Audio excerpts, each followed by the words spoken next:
యేసు ప్రభు అతి ప్రాముఖ్యమైన ప్రసంగం, దాన్ని కొండ మీద ప్రసంగం అని మనుషులు అంటారు. యేసు ప్రభు కొండెక్కినప్పుడు అక్కడ ఆయన కూర్చున్నప్పుడు ఆయన శిష్యులు ఆయన వద్దకు వస్తారు.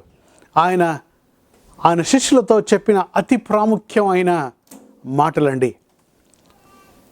మత్తయి సువార్త 5వ అధ్యాయం, 6వ అధ్యాయం, 7వ అధ్యాయం, 3 అధ్యాయాలు, 111 వచనాలు చాలా ప్రాముఖ్యమైనవి. ఈ కొండ మీది ప్రసంగం అని దీన్ని అంటారు. ఇది ప్రసంగంలో యేసు ప్రభు మన అంతరంగ జీవితాన్ని గురించి చెబుతాడండి. అంతరంగ జీవితంలో మనం నీతిమంతులుగా ఉండాలి. We should be pure in inner life. ఈ 3 అధ్యాయాల గురించి మనం ధ్యానిస్తే దాని సారాంశం ఏంటంటే అంతరంగ జీవితం, the inner life, the purity of inner life. నీతిని గురించి యేసు ప్రభు పదే పదే చెబుతాడండి. మత్తయి సువార్త 5వ అధ్యాయంలో ఏమంటాడంటే, నీతి నిమిత్తం ఆకలి దప్పులు కొను వారు ధన్యులు అని అంటాడు. చూడండి, నీతి గురించి మాట్లాడుతున్నాడు. 6వ వచనం. అలాగే నీతి నిమిత్తం హింసింపబడువారు ధన్యులు, పరలోక రాజ్యం వారిది అని అంటాడు యేసు ప్రభు. మత్తయి సువార్త 5వ అధ్యాయం 10వ వచనంలో. ప్రాముఖ్యమైన వచనం, చాలా మటుకు మనుషులు బోధించని వాక్యం ఏంటంటే మత్తయి సువార్త 5వ అధ్యాయం 20వ వచనం ఏంటంటే, శాస్త్రుల నీతి కంటే పరిసయ్యుల నీతి కంటే మీ నీతి అధికం కాని యెడల మీరు పరలోక రాజ్యంలో ప్రవేశించరు అని అంటాడు. అంటే యేసు ప్రభు శిష్యుల నీతి పరిసయ్యుల నీతి కంటే, శాస్త్రుల నీతి కంటే అధికంగా ఉండాలంట. అది ఎలా ఉండాలి, దాన్ని ఈరోజు మనం ధ్యానిద్దాం. మత్తయి సువార్త 6వ అధ్యాయం 33వ వచనంలో, మొదట ఆయన రాజ్యాన్ని, ఆయన నీతిని వెతికితే సమస్తం మనకు ఆయన ఇస్తానని ఆయన వాగ్దానం చేస్తాడు. చూడండి, నీతి గురించి అంతరంగంలో, మన హృదయంలో మనం నీతిమంతులుగా ఉండాలని, హృదయశుద్ధి గలవారు ధన్యులు అని అంటాడు. అలాంటి వారు దేవుని చూస్తారని, ఈ అంతరంగ హృదయంలో శుద్ధి ఉండాలని యేసు ప్రభు చెబుతున్నాడు. ఈ శాస్త్రాల నీతి ఏంటి, పరిసయ్యుల నీతి ఏంటి, వారి నీతి కంటే మన నీతి ఎలా అధికం కావాలి? యేసు ప్రభు మాటలను మనం ధ్యానించి చూద్దామండి. యేసు ప్రభు శిష్యులైతే ఆయన మాటలను ధ్యానిస్తారండి. యేసు ప్రభు ఆయన శిష్యులతో ఏం చెప్పాడంటే, సర్వలోకానికి వెళ్ళి మీరు మనుష్యులను శిష్యులుగా చేయమన్నాడు. ఆయన శిష్యులుగా చేయమన్నాడు. ఎలా? వారికి మొదట బాప్తిసం ఇవ్వమన్నాడు. రెండవదిగా వారికి ఆయన బోధించిందంతా కూడా వారికి బోధించమని యేసు ప్రభు చెప్పాడండి. యేసు ప్రభు శిష్యులుగా కావాలంటే ఆయన చెప్పిన మాటలను మనం ధ్యానించాలి. యోహాను సువార్త 8వ అధ్యాయంలో కూడా 31వ వచనంలో, ఎవరైతే ఆయన మాటల యందు నిలిచి ఉంటారో వారే నిజమైన యేసు ప్రభు శిష్యులని ఆయన చెబుతున్నాడండి. యేసు ప్రభు వాక్యాన్ని మనం ఆయన మాటలను ధ్యానిద్దాం. శాస్త్రుల నీతి కంటే, పరిసయ్యుల నీతి కంటే మన నీతి అధికం కావాలి. దాని గురించి మనం ఈరోజు ధ్యానిద్దాం. మత్తయి సువార్త 23వ అధ్యాయంలో ఇలాగూ వ్రాయబడిందండి. శాస్త్రులు పరిసయ్యులు మోషే పీఠమున కూర్చుని ఉందరు గనుక వారు మీతో చెప్పిన దానిని అనుసరించి గైకొనుడి. అయినను వారి క్రియల చొప్పున చేయుకుడి.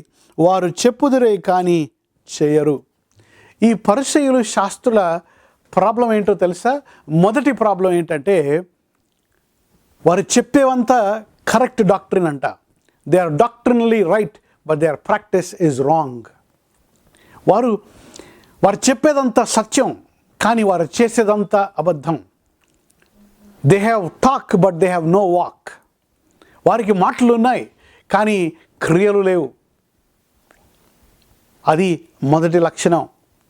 మీ జీవితంలో మీరు అలాగున్నారో లేదో చూసుకోండి.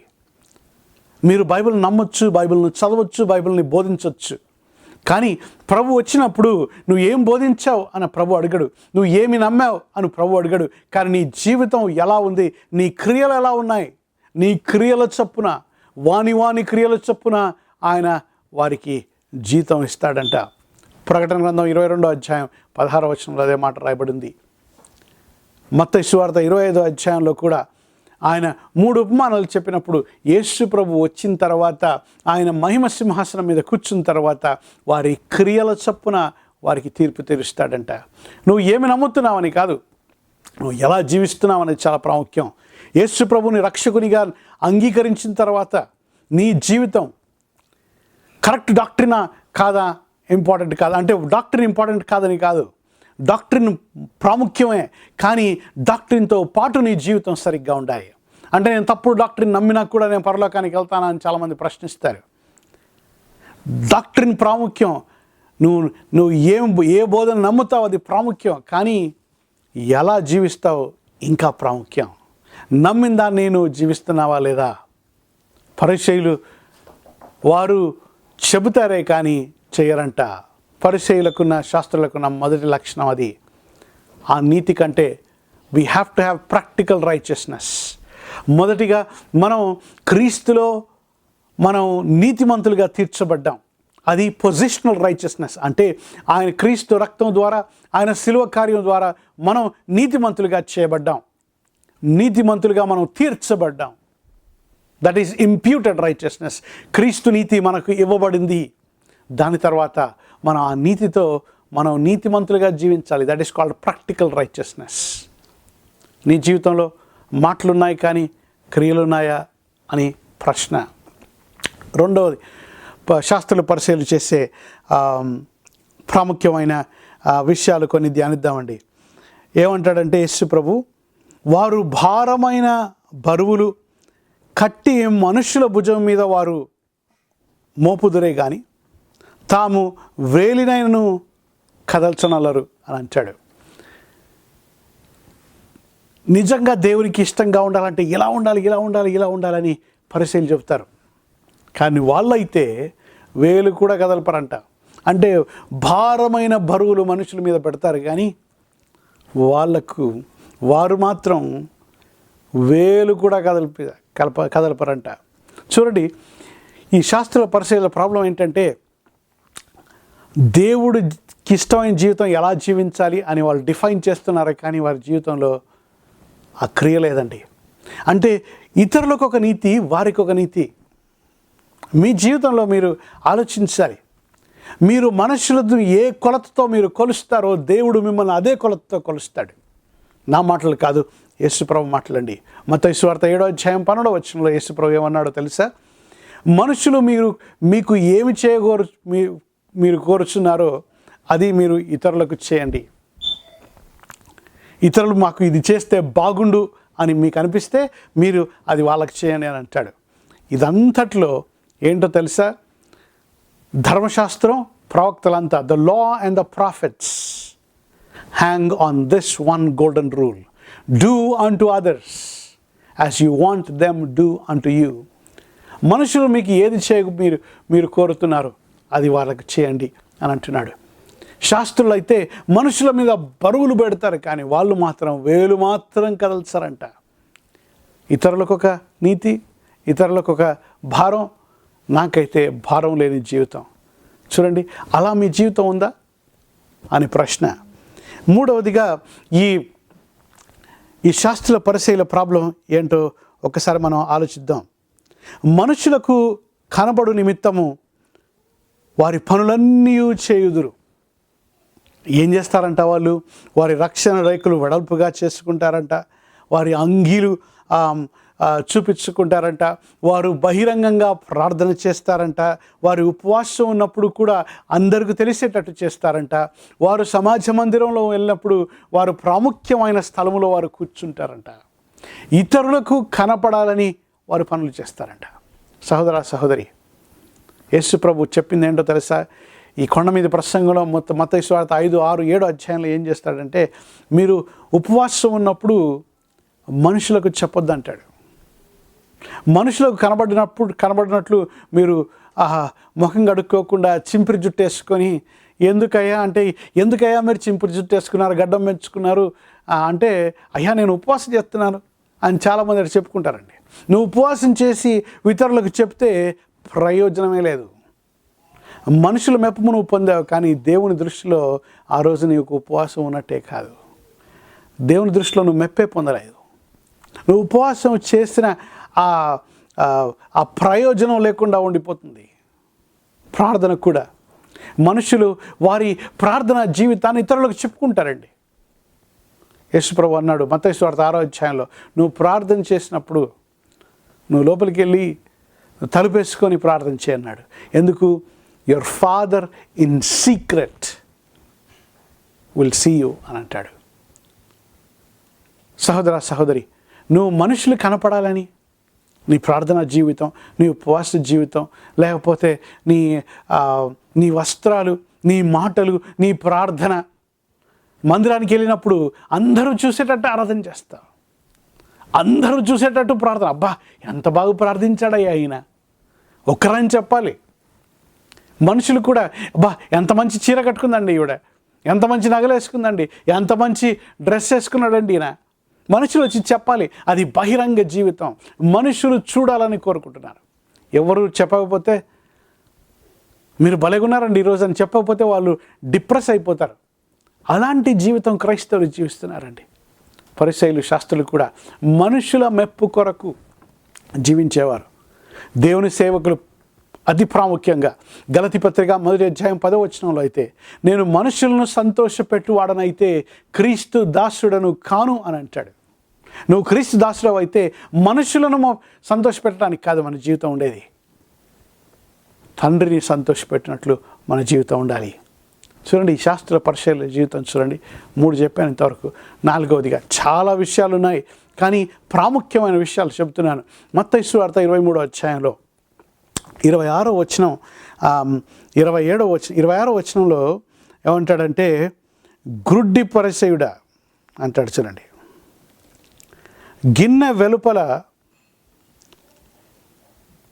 శుద్ధి చేయనట్లు ముందు వాటి లోపల శుద్ధి చేయండి అని అంటాడు. దానికి 2 కథలు చెబుతున్నాడు యేసు ప్రభు. ఏమంటాడో తెలుసా? అయ్యో వేషధారులైన శాస్త్రులారా, పరిసయ్యులారా, మీరు గిన్నె వెలుపల శుద్ధి చేయుదురు కానీ లోపల మాత్రం ఏమంటాడో తెలుసా ప్రభు? అజితేంద్రియం అంట, అలాగే దురాశలంట. బయటికైతే కప్పు క్లీన్గా ఉందనుకోండి, మీరు టీ తాగుతున్నారనుకోండి, మీ టీ కప్పు బయట మురికిగా ఉండి, బయట శుద్ధి క్లీన్గా ఉండి లోపల మురికి ఉంటే ఎలాగుంటుంది? మీరు టీ తాగుతారా అలాగా? మీరు కాఫీ తాగుతారా అలాగా? లేకపోతే మీరు తినే భోజనం చేసే మీ పళ్ళెంలో మీ ప్లేట్ బయట కడిగి లోపల మాత్రం మురికిగా ఉంటే మీరు తింటారా అలాంటి ప్లేట్లో? తినరు కదా. అందుకే దేవుడు కూడా మురికి పాత్రల్ని వాడలేడండి. మళ్ళీ ఇంకో మాట ఏమంటాడో తెలుసా? అయ్యో వేషధారులైన శాస్త్రులారా, పరిసయ్యులారా, మీరు సున్నము కొట్టిన సమాధుల వలె సమాధులను పోలి ఉన్నారు. అవి వెలుపల శృంగారముగాను అగపుడును కానీ లోపల చచ్చిన వారి ఎముకల వలె సమస్తము కూడా కుళ్ళిపోయి ఉన్నాయని, కుళ్ళుతో నిండి ఉన్నాయని. సమాధిని చూడండి. సమాధి మీకు ఎంతైనా మీరు పెయింట్ వేయచ్చు, సున్నం కొట్టియచ్చు. సున్నం కొట్టి అలుకుతారండి చాలా మటుకు సమాధిని, తెలుసా? ఎందుకు? బయటికి బాగా కనపడాలని. సమాధిని బయటికి ఎంత బాగా కనపడ్డా లోపల మాత్రం కులిపోయి ఉంటుంది. మనిషి జీవితం అలా ఉండకూడదు. అంటే బహిరంగంగా యేసుప్రభు ఏం చెప్తున్నాడో తెలుసా? పరిసయ్యులు, శాస్త్రులు అయితే అంతా వారి క్రియలన్నీ కూడా బాహ్య క్రియలు ఉంటాయి. టయానికి మందిరానికి వస్తారు, వాక్యాన్ని చదువుతారు, ప్రార్థన అందరి ఎదుట చేస్తారు. ఎందుకు? వారి మనుషుల మెప్పు పొందాలి కాబట్టి. ఈ బాహ్య క్రియలు ఉన్నాయి, కానీ అంతరంగంలో కుళ్ళిపోయిన జీవితం, పాపపు జీవితం. యేసు ప్రభు చాలా ప్రాముఖ్యంగా ఈ మాటలు చెప్తున్నాడండి. 4వదిగా వారి అంతరంగపు జీవితం మురికి జీవితం, పాప జీవితం. సహోదర సహోదరి, నీ జీవితం ఎలా ఉంది?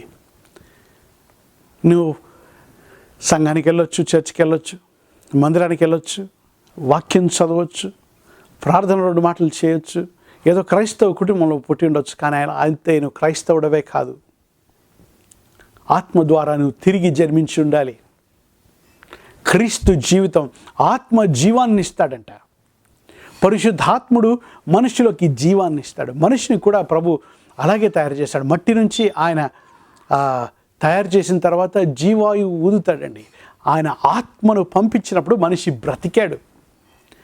ఎలా ఆయన ఫిజికల్గా మనిషిని చేశాడో అలాగే స్పిరిచువల్లో కూడా మనిషి ఆత్మీయంగా ఎలా బ్రతుకుతాడంటే దేవుని వాక్యం, ఆయన ఆత్మ ద్వారా వాక్యం ఒక విత్తనం, ఒక వాక్యం అనే విత్తనం ఒక వ్యక్తి జీవితంలో పనిచేస్తే అప్పుడు ఆత్మ జీవాన్ని ఆ వ్యక్తికి ఇస్తుంది. అందుకే అప్పుడు పరిశుద్ధాత్మను పొందుకుంటాడు ఆ వ్యక్తి, ప్రభు నమ్ముతాడు వ్యక్తి, అప్పుడు నిజంగా ఆత్మీయంగా జీవిస్తున్నట్టు ఆ వ్యక్తి. జీవం ఆత్మ ద్వారా వస్తుంది. అయితే ఈ అంతరంగ జీవితాన్ని, ఇన్నర్ లైఫ్ పరిశుద్ధంగా ఉంచుకోవాలి. We should clean the cup inside, we should clean the plate inside, then your outside will be automatically be clean. మన అంతరంగ జీవితంలో మనకు శుద్ధి ఉంటే, హృదయ శుద్ధి, మన బాహ్య జీవితం దానంతకదే సరి చేసుకుంటుందండి. మన చూపులు, మన ఆలోచన, మన మాటలు, మన హృదయం, చాలా ప్రాముఖ్యంగా హృదయం మనం కాపాడుకోవాలి. పరిచయులు శాస్త్రంలా చేయలేదు. మీ జీవితం ఎలా ఉంది అని ఈరోజు ప్రశ్న. యేసు ప్రభు అంతరంగ జీవితాన్ని గురించి చెబుతూ, ఇన్నర్ లైఫ్ గురించి చెబుతూ,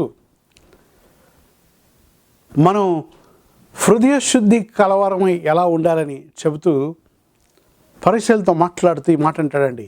మత్తయి సువార్త 15వ అధ్యాయం. అక్కడ జరిగిన సంఘటన ఏమిటంటే, ఈ శాస్త్రులు పరిచయులు ఏం చూస్తారంటే, యేసు ప్రభు శిష్యులు చేతులు కడుక్కోకుండా భోజనం చేస్తూ ఉంటారు. భోజనం చేస్తుంటే వాళ్ళు అంటారు, మీ శిష్యులు చూడండి వాళ్ళు చేతులు కడుక్కోకుండా భోజనం చేస్తున్నారు అంటే యేసు ప్రభు అంటాడు, నోటి నుండి లోపలికి వెళ్ళేది, మనం ఆహారం తీసుకునేది మనిషిని అపవిత్రపరచుతుంది, కానీ నోటి నుండి బయటకు వచ్చేది మనిషిని అపవిత్రపరుస్తుంది అని అన్నాడు. అన్న తర్వాత యేసుప్రభు శిష్యులు వచ్చి ఆయన అడుగుతారు, ఏంటి ప్రభా నువ్వు పెద్ద స్టేట్మెంట్ చెప్పావే, మనిషి తిన్నది ఆయన అపవిత్రపరచుదని. ఎందుకంటే వీళ్ళేం బ్యాక్గ్రౌండ్లో ఏం ఆలోచిస్తున్నారంటే, చేతులు కడుక్కోకుండా తింటే మనం అపవిత్రం అయిపోతామని, మనం తినకూడదు తింటే అపవిత్రం అయిపోతామని, ఎన్నో లేవికాండంలో ఉన్న ఆ లెవిటికల్ లాస్ గురించి వాళ్ళు ఆలోచిస్తున్నారు. ఆలోచిస్తున్న శిష్యులకు యేసు ప్రభు చెప్పిన మాట ఏంటంటే, మత్తయి సువార్త 15వ అధ్యాయం 18వ వచనం నుంచి మేము చదువుతాను, వినండి. నోటి నుండి బయటకు వచ్చినది హృదయంలో నుండి వచ్చును, ఇవి మనుష్యుని అపవిత్రపరచును, మీరు గ్రహింపరా అని అంటాడు. నోటి నుండి వచ్చేది బయటికి వచ్చేది హృదయంలో నుంచి వస్తుంది, ఇదే మనిషిని అపవిత్రపరుస్తుందని మీరు గ్రహించరా అని అంటున్నాడు. చూడండి యేసు ప్రభు అని చెబుతూ ఏమంటాడంటే, దురాలోచనలు, నరహత్యలు, వ్యభిచారమును, వేశ్యగణమును, దొంగతనమును, అబద్ధ సాక్ష్యమును, దేవదూషణను హృదయంలో నుండి వచ్చును, ఇవే మనుష్యునే అపవిత్రపరచును, కానీ చేతులు కడుగొనక భోజనము చేయు మనుషుని అపవిత్రపరచదని చెప్పాను. యేసుప్రభు అంటున్నాడు, అయ్యా మీరు ఏమి తింటారో అది మిమ్మల్ని అపవిత్రపరచదు, ఎలా తింటారో అని కాదు. మీరు స్పూన్లు వాడినా, ఫోర్కులు వాడినా, లేకపోతే మురికి చేతులతో తిన్నా, లేకపోతే ఏది తిన్నా మనిషిని అపవిత్రపరచదు. చాలామంది ఈ ఎక్స్టర్నల్ గురించి, ఆయన ఏం తింటున్నాడు, ఎలా తింటున్నాడు, ఎక్కడ కూర్చున్నాడు, ఇవే ఆలోచిస్తారు. క్రైస్తవులు ఆలోచించాల్సింది ఇది కాదండి. ఆయన ఏం తింటున్నాడు, ఆయన చికెన్ తింటున్నాడా, మటన్ తింటున్నాడా, వెజిటేరియన్ తింటున్నాడా, ఇవన్నీ ఈ ఆలోచనలో మనుషులు క్రైస్తవులు ఉండిపోతారు. ఇది నేను తినకూడదు, అది తినకూడదు, ఇది తినకూడదు అని లాస్ డిఫైన్ చేస్తారు. నూతన నిబంధనలో యేసు ప్రభు అలాంటి ఏవి డిఫైన్ చేయలేదండి. ఇది తినొద్దు, ఇది తినమని నూతన నిబంధనలో ఎక్కడ చెప్పలేదు. పౌలు అంటాడు, ఎవరైనా నన్ను ఇంటికి పిలిస్తే వారిని ముందు పెట్టింది ప్రార్థన చేసుకొని భోజనం చేయి అంటాడు. ఎందుకు? నువ్వు ప్రార్థన ద్వారా నువ్వు భోజనం చేసేది శుద్ధీకరింపబడుతుందని 1 తిమోతి 4వ అధ్యాయం 14వ వచనంలో చెప్పబడిందండి.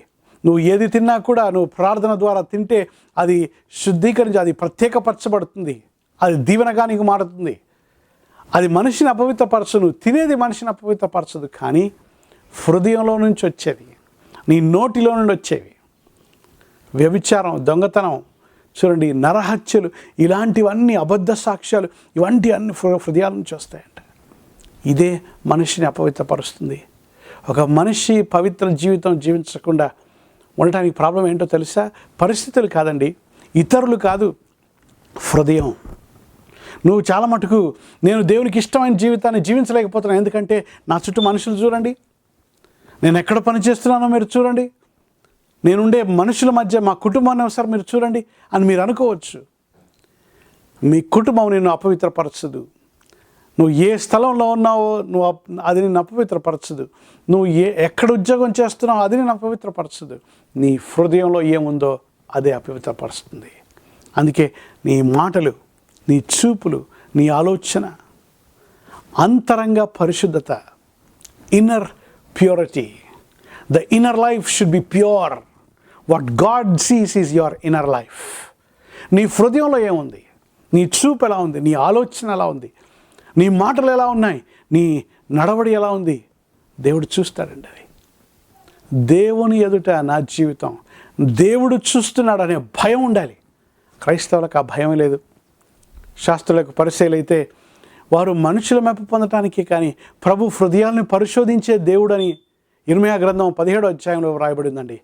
9-10 వచనాలు చూడండి. ఆ హృదయం బహుఘోరమైన వ్యాధి కలదంట. ఎవడు దాన్ని గ్రహించగలడు అని వాక్యం ఇర్మీయా అంటున్నాడు.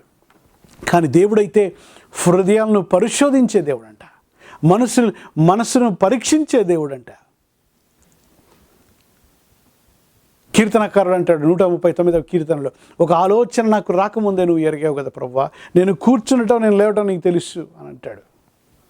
సహోదర సహోదరి, తీర్పు దినం ముందు క్రైస్తవులకు కూడా తీర్పు ఉంటుంది. అది వారి నరకానికి పంపించడానికి కాదు, వారికి కిరీటాలు ఇవ్వటానికి, వారికి బహుమతులు ఇవ్వటానికి.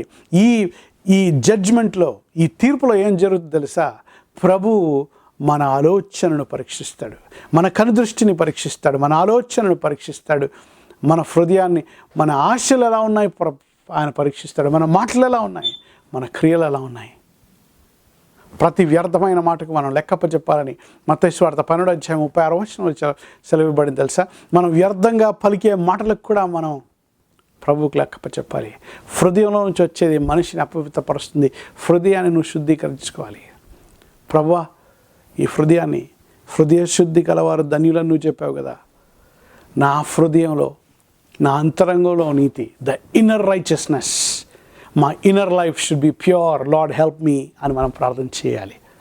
మత్తయి సువార్త 5వ అధ్యాయం, 6వ అధ్యాయం, 7వ అధ్యాయం, ఈ 3 అధ్యాయాల్లో యేసు ప్రభు చెప్పిన మాటలు ఇవ్వండి. మనం అంతరంగంలో ఎలా దేవుని ఎదుట నీతిమంతులుగా ఉండాలి, ఆ మాటలు ఆయన శిష్యులకు ఆయన బోధించాడు. ఆ శిష్యులకు చెబుతున్న మాటలు ఏంటంటే, ఆయన ధన్యతల గురించి చెబుతాడు. 9 ధన్యతల గురించి చెబుతాడండి.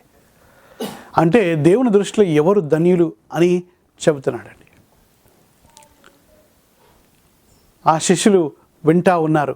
చూడండి ఎందుకు కొండ మీద ప్రసంగం అన్నారు తెలుసా? దేవుడు కొండ మీద మాట్లాడే దేవుడు. మోషేతో కొండ మీద ప్రతిసారి మాట్లాడేవాడు. ఆయన 10 ఆజ్ఞలను ఇచ్చాడు కొండ మీదే, సినాయి కొండ మీద, హోరేబు కొండ మీద. కానీ ఇక్కడైతే యేసు ప్రభు కొండ మీద నుంచి ఆయన శిష్యులకు చెబుతున్న మాటలు. ధన్యత అంటే ఏమిటి? దానికి ఒక ప్యాటర్న్ ఉంటుందండి. ఆత్మ విషయమై దీనులైన వారు ధన్యులు, పరలోక రాజ్యం వారిది అని అంటాడు యేసు ప్రభు. అంటే ధన్యత అనేది ఏదో ₹1 కలవారు ధన్యులు అని అనలేదు యేసు ప్రభు. ఒక పెద్ద ఇల్లు గలవారు ధన్యులు అని అనలేదు ఆయన. చాలామంది ఇంట్లో పని మనుషులుండి గొప్పవారు, మంచి పేరు కలవారు ధన్యులు అనలేదు యేసు ప్రభు. మంచి ఉద్యోగం, హోదా ఉన్నవారు ధన్యులు అనలేదు యేసు ప్రభు. ఏదో కలిగి ఉంటే ధన్యులు అనలేదు ఆయన. మీరు మీ హృదయంలో మీరు ఇలాగుంటే మీరు ధన్యులు అన్నాడు. మీ బహిరంగ ₹1 ఉంటే, లేకపోతే ఒక ఇల్లు ఉంటే, ఒక ఉద్యోగం ఉంటే, ఒక పేరుంటే, ఒక కారు ఉంటే మీరు ధన్యులు అనలేదు ఆయన. ఆయన అన్నారు తెలుసా, ఆత్మ విషయమై దీనులైన వారు ధన్యులు అని. Blessedness is not what you have, blessedness is what you are. గుర్తుపెట్టుకోండి ఈ మాట. It is not blessing to have something. Even if you have a lot of money, you are not blessed. Blessed is the person who is something, not who has something. అలాంటి ధన్యత కలిగిన వారికి వచ్చే ఆశీర్వాదం ఏంటి? యేసు ప్రభు చెప్తున్నాడు చూడండి. Blessing is when you or something, you will receive something. ఈ ప్యాటర్న్ గుర్తుపెట్టుకోండి. ఎవరు ధనియులు అంటే వారి హృదయంలో ఈ పరిశుద్ధత కలిగిన వారు ఒక ఆశీర్వాదాన్ని పొందుతారు. మొదటి ధన్యతను మనం ఆలోచిద్దాం. Blessed are the poor in spirit, for theirs is the kingdom of heaven. ఆత్మ విషయమై దీనులైన వారు ధన్యులు, పరలోక రాజ్యం వారిది. ఆత్మ విషయమై దీనులైన వారంట.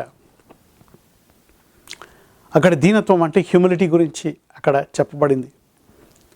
కానీ గ్రీకులో అయినా ఇంగ్లీష్లో అయినా ఆ దీనత్వం గురించి కాదు మాట వచ్చేది. అంటే ఆత్మీయంగా అయ్యా నేను భిక్షగాడిని అని. Blessed are the poor in spirit అంటే ఆత్మీయ విషయాల్లో, నీ విషయాల్లో నేను అయ్యా నేను దేనికి పనికిరాని వాడును, ఒక భిక్షగాని లాంటి వాడును, ఏమీ లేని వాడనయ్యా అని చెప్పే వాళ్ళే పరలోక రాజ్యంలో ప్రవేశిస్తారని చెప్తున్నాడు యేసుప్రభు. యేసుప్రభు లూకాసు వార్త 18వ అధ్యాయంలో ఒక మంచి కథ చెప్తాడండి. ఒక ఉపమానం చెప్తున్నాడు. ఏంటంటే మందిరానికి, దేవుని ఆలయానికి ఇద్దరు ప్రార్థన చేయడానికి వస్తారంట. ఒకడు పరిసయ్యుడు అంట, ఒకడు సుంకరి అంట. ఈ పరిసయ్యుడు ఎలా ప్రార్థిస్తున్నాడంటే, దేవా నేను వీళ్ళలాగా లేను, ఈ సుంకర్లాగా లేను, ఆ అన్యాయస్తుడిలాగా లేను, ఈ వ్యభిచారులాగా లేను, కానీ నేను చూడు నీకు నా 10వ వంతు చెల్లిస్తున్నాను, నేను వారానికి 2 సార్లు ఉపవాసం ఉంటాను అని దేవుడికే డబ్బా కొట్టుకుంటున్నాడు. ఎవరు? ఈ పరిసయ్యుడు అండి. ఈ పరిసయ్యుడు అయితే దేవునికే వాడి గొప్పలు చెప్పుకుంటున్నాడు. హృదయాంతరంగా ఎరిగిన దేవుడు అలాంటి ప్రార్థనను మెచ్చుతాడా? ఈ రెండో వ్యక్తి అయితే పరిసయ్యుడు, ఆ సుంకరి, ఈ ట్యాక్స్ కలెక్టర్, పరలోకానికి వైపు కూడా చూడకుండా తల కిందికి వేసుకొని రొమ్ము కొట్టుకొని ప్రభువా నేను పాపిని అంటున్నాడు. ప్రార్థనలో ఎంత వ్యత్యాసం ఉందో చూడండి. ఆత్మ విషయమై మనం దీనులైన వారం అని మనకు ఎలా తెలుస్తుందో తెలుసా? మన ప్రార్థన చెబుతుంది, మన మాటలు చెబుతాయి, మన ఆలోచన చెబుతుంది, మన దేవుని సన్నిధికి వెళ్ళినప్పుడు చెబుతుంది, మనం ఇతరులతో మాట్లాడినప్పుడు మన ఆరాధన చెబుతుంది, మనం ప్రభుని ఎలా ఆరాధిస్తాం. మన హృదయం చాలా ప్రాముఖ్యం. ఆత్మ విషయమై దీనులైన వారు నేను అన్ను, ఎందుకంటే గ్రీక్ నుంచి ఇంగ్లీష్కి తెలుగుకి తర్జుమా చేస్తే ఆత్మ విషయమై భిక్షగాళ్ళండి, అడుక్కునేవారు. ఆత్మ విషయమై దరిద్రులైన వారు ధన్యులు, పరలోక రాజ్యం వారిది. చూడండి, దేవుని సన్నిధికి వచ్చినప్పుడు మీ ప్రార్థన ఎలా ఉంది?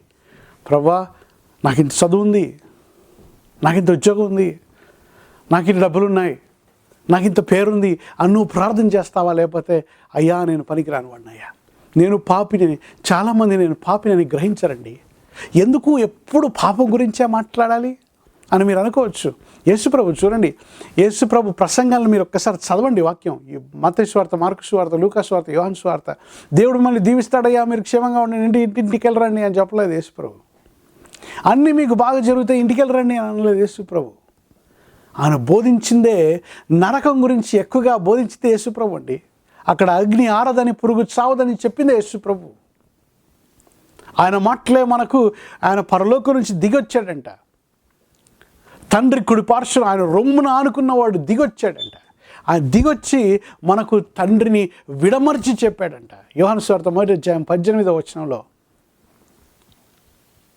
ఎక్సజీట్ అని ఉంటుంది అనమాట.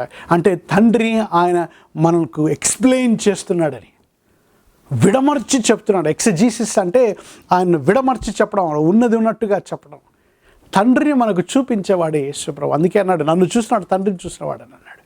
నా మాటలు విన్నవాడు తండ్రి మాటలు విన్నవాడు అన్నాడు. యేసుప్రభు అంటాడు, ఆత్మ విషయమై దీనులైన వారు, ఆత్మ విషయమై అడుక్కునేవాళ్ళు, ఆత్మ విషయమై ఏమీ లేనివారు, అలాంటి వారు ధన్యులండి.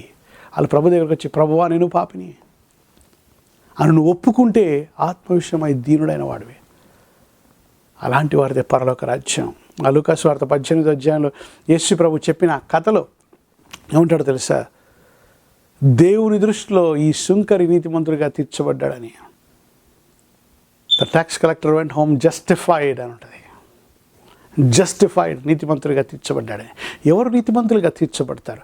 ఎవరు పరలోక రాజ్యంలో ప్రవేశిస్తారంటే వారి పాపాన్ని వారు ఒప్పుకున్న వారే, మారు మనసు పొంది మనసు మార్చుకొని ఆయన వైపు తిరిగిన వారే నిజంగా పరలోక రాజ్యంలో ప్రవేశిస్తారు. అలాంటి వారి ఆ ధన్యత నీదా? నీ పాపాన్ని నువ్వు ఎప్పుడు ఒప్పుకోకపోతే, ఇంతవరకు నీ పాపాన్ని నువ్వు ఒప్పుకోలేదనుకోండి, నువ్వు మారు మనసు పొందలేదు, నువ్వు ఏడ్చి ప్రభు సన్నిధిలో నీ పాపాన్ని గురించి నేను విడిచిపెడతాను ప్రభు అని నువ్వు అనకపోతే నీకు రక్షణ లేదు, పరలోక రాజ్యంలో ప్రవేశించవు. పరిచయుల నీతి కంటే నీ నీతి అధికం కావాలంటే హృదయంలో నీ పాపాన్ని నువ్వు గ్రహించాలి. దాన్ని వదిలిపెట్టడానికి నువ్వు ప్రభు దగ్గరికి రావాలి. ఆయన కడిగి వేస్తాడు. అప్పుడే నీకు పాప క్షమాపణను పొందుకుంటావు, పరలోక రాజ్యాన్ని ప్రవేశిస్తావు. ఎవరు పరలోక రాజ్యంలో ప్రవేశిస్తారని ఈ కొండ మీద ప్రసంగంలో యేసు ప్రభు ఏం చెప్తాడో తెలుసా? ఒక 4 మాటలు చెప్తాడండి. ఆత్మ విషయమై దీనిలైన వారు ధన్యులు, పరలోక రాజ్యం వారిది అని అంటాడు. రెండోదిగా ఏమంటాడో తెలుసా? మత్తయి సువార్త 5వ అధ్యాయం 10వ వచనంలో నీతి నిమిత్తం హింసింపబడు వారు ధన్యులు, పరలోక రాజ్యం వారిది అంటాడు.